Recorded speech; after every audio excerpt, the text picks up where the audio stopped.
speak to you in the name of the Father, and of the Son, and of the Holy Spirit.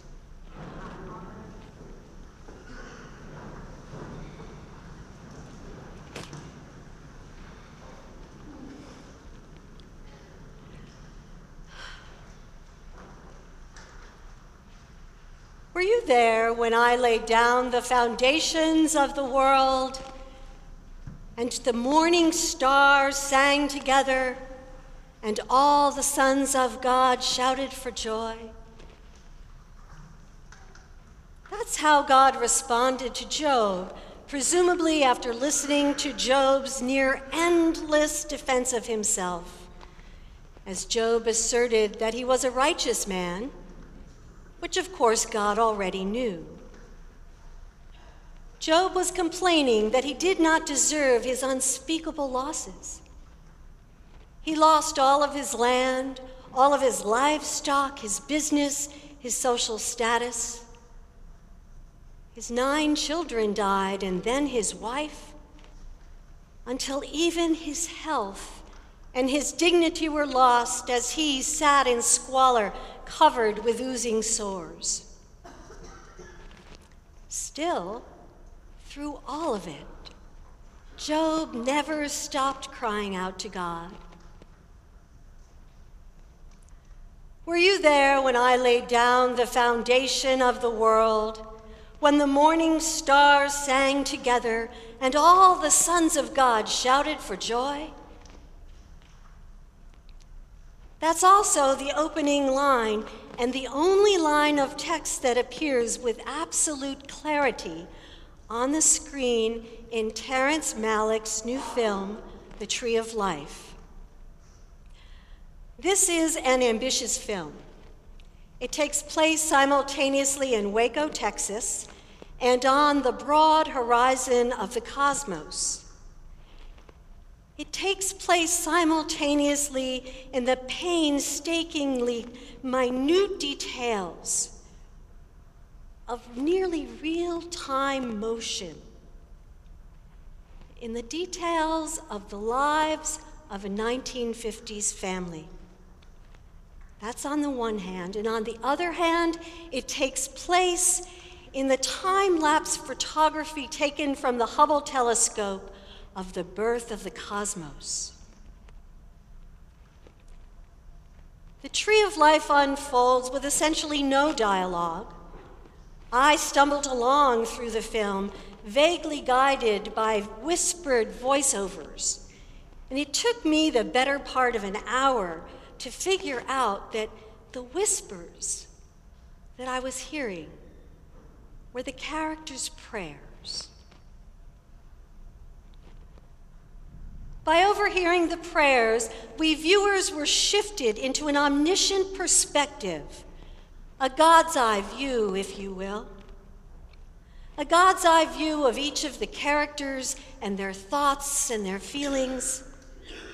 A God's eye view of the cosmos emerging. So what does a viewer see from the God's eye view? There was the literal visual perspective, the zoomed-in real-time glance at the infinitesimally small details of the ordinary moments of this prototypical 1950s family. You might be able to see it. It's at the dinner table, of course. And we meet the devoted, well-meaning, anxious, short-tempered father who gave up his dream of being a concert organist in favor of a steady job to support his family. And we meet the demure, submissive, long-suffering, deeply spiritual mother. She loved to dance, and she knew that love smiles through all things. And of course, there were the 3 sons, real boys in every respect. Elbows on the dinner table, looking for every opportunity to poke each other, shooting off rockets with unfortunate frogs strapped to the casing. 3 boys, relentlessly trying to both please and resist their parents.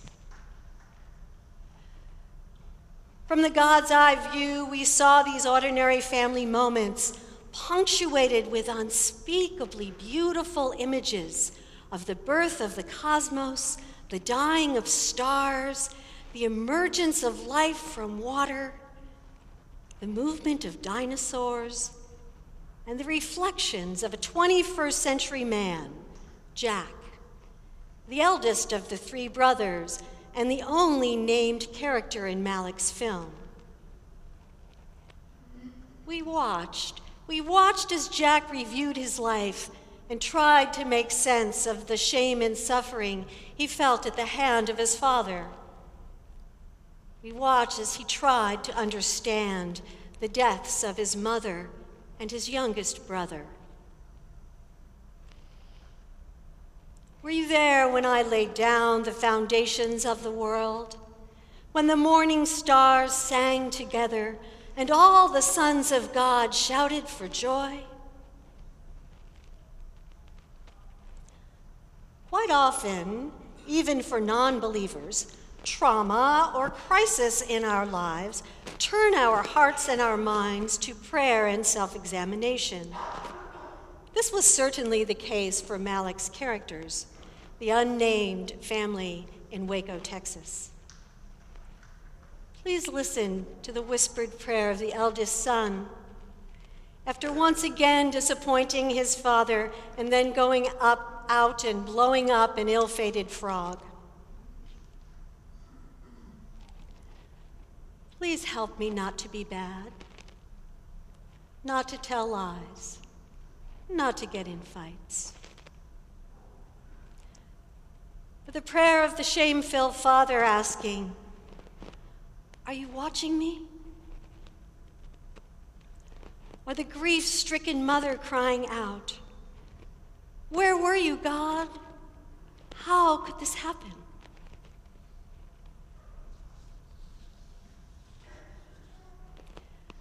Joseph and his brothers in today's Old Testament text could have been asking the same questions.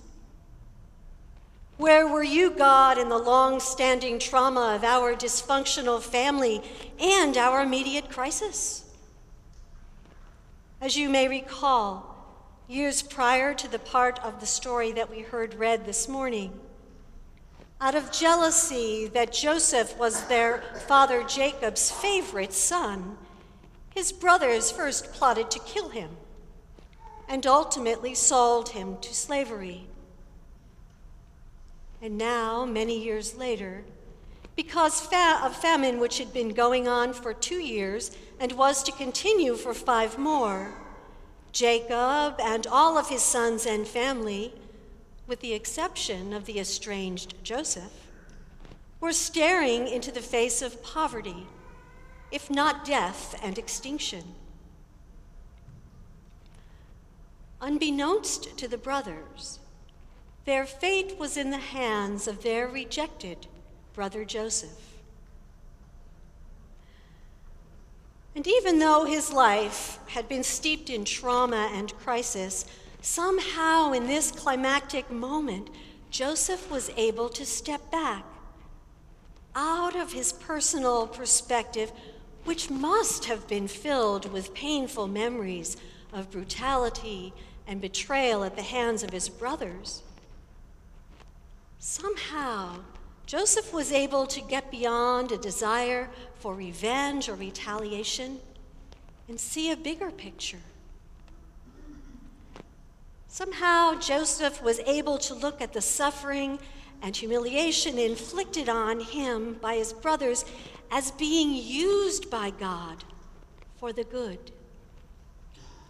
Used by God to save his brothers and father and entire family of origin from poverty or extinction.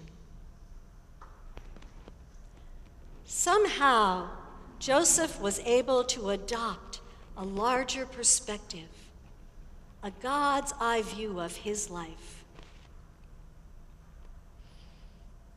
Reason could not have led Joseph to this expanded perspective. I believe throughout his many trials and humiliations, Joseph must have been praying the question, "Where are you, God, in all of this?" And it seems Joseph arrived at an answer.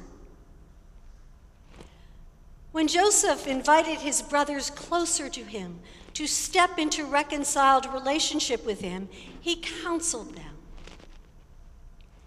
"Do not be distressed or shamed for what you did to me in the past, for God sent me before you to preserve life, to preserve for you a remnant on earth, and to keep alive for you many survivors. So it was not you who sent me here, but God."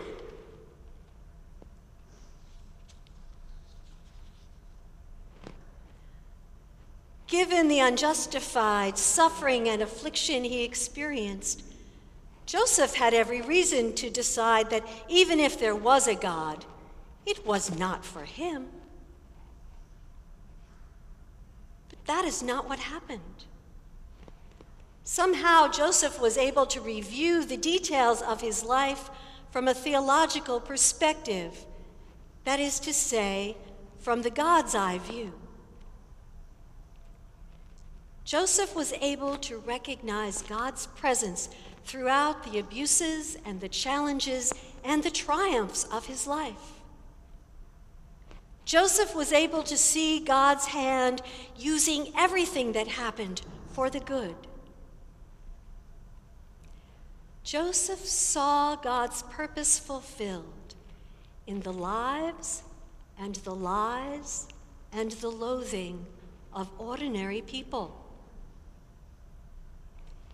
He recognized that there is nothing that God does not and cannot use for the good.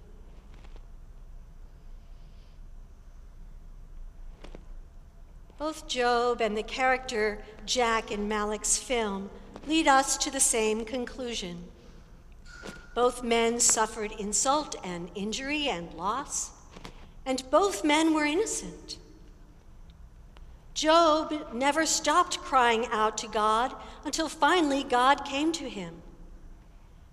And at some point in Malik's film, the viewer realizes that Jack is reviewing his life and sees God's hand woven into even the smallest and ugliest detail. Because like Job, Jack never stopped crying out to God.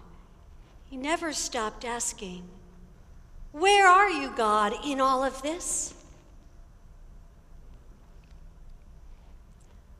By reviewing our own lives from both perspectives, by embracing both the minutiae and the God's eye view, perhaps we too might be able to receive the grace of God about which Paul was speaking in his letter to the Romans.